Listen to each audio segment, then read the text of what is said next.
Hey everyone. In this video, I'm going to show you how to curve text in Canva to give your designs a professional, custom-made look in just a few clicks. First, you need to get your words on the canvas so you can start styling them.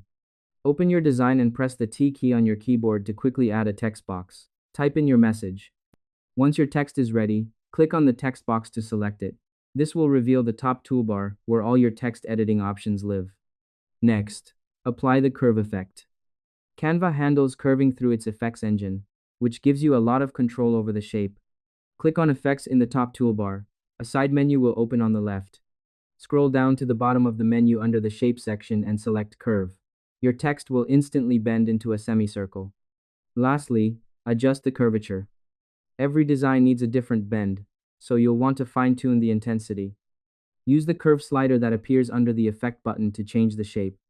You can adjust them to create a downward curve or an upward smile curve. If you want a full circle, you'll need to adjust the slider to 100 or negative 100. And that's all there is to it. To curve text in Canva, select your text box, click Effects, and choose the curve shape.